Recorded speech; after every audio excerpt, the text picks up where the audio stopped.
देखिए, ये क्वेश्चन भी एग्जाम में अक्सर पूछा जाता है कि वस्तु के मूल्य में 20% की कमी हो जाने पर एक व्यक्ति 4,000 रुपया में 16 केजी गेहूं या चावल कोई भी वस्तु अधिक खरीद पाता है। तो वस्तु का घटा हुआ मूल्य, पहले वाला मूल्य क्या है, अभी कितना केजी खरीदेगा, पहले कितना केजी खरीद रहा था, ये सब आपको देखिए कैसे सॉल्व होगा। देखिए क्वेश्चन में क्या बोल रहा है, 4,000 में पहले वो जितना खरीदता था, इसी 4,000 रुपया में अब वो 16 केजी ज्यादा खरीद रहा है, क्योंकि इसके दाम में 20% की कमी हो गई। यानी 4,000 का जो 20% है कितना होगा, 800। 800 क्या है, बचत है। अब यानी 4,000 का सामान वो 3,200 में खरीद रहा है। यानी वो गया था मार्केट, जितना सामान खरीदने के लिए वो 3,200 रुपया में उसको मिल गया, वो उसको झोला में रखकर वो घर आ गया। घर नहीं आया, अब वहां पर वो सोचा कि जो 800 रुपया बच रहा है इसमें हम और क्यों नहीं खरीद लें, तो इसमें वो कितना खरीदा, 16 केजी।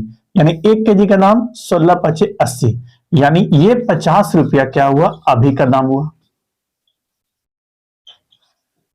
अब अगर आपसे पूछा जा रहा है कि अभी वो कितना केजी खरीद रहा है, तो पैसा कितना लेकर गया था, 4,000 रुपया। 4,000 रुपया में वो 50 का रेट से कितना कर देगा, 80, यानी 80 केजी वो अभी खरीद रहा है। ठीक है, चलिए यहां तक 2 क्वेश्चन हुआ। एक क्वेश्चन और इससे निकल सकता है कि 80 केजी जब अभी खरीद रहा है तो पहले वो कितना केजी खरीद रहा था। 80 केजी वो कब खरीद रहा है, जब उसके दाम में कमी हो गया तो वो 16 केजी इसमें ज्यादा खरीदा है। यानी इस 80 केजी में 16 केजी ज्यादा है, यानी 16 केजी आप अगर घटा देते हैं तो 64 केजी ये कितना हुआ, 64 केजी, यानी वो पहले खरीदता था। चलिए यहां तक 3 क्वेश्चन हुआ। अब और देखते हैं, अब वो 64 केजी पहले खरीद रहा था तो पहले का मूल्य इससे निकल जाएगा।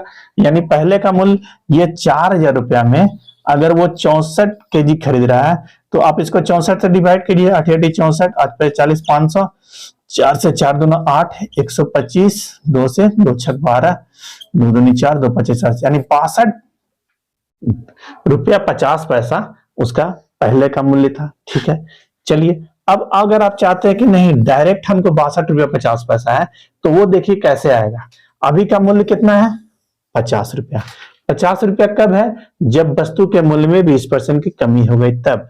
यानी ये जो 50 रुपया है ये 80% हुआ, तो 100% कितना होगा, 1 शून्य 1 शून्य, 4 से 4 दूना 8, 2 पचे 10, 2 से 25, 25 पचे 125 को 2 से डिवाइड कीजिएगा, कितना आएगा, 62 रुपया 50 पैसा। ये क्या हुआ, पहले का मूल्य। इस तरह से एक ही क्वेश्चन को कितना तरीका से घुमाकर पूछा जा सकता है।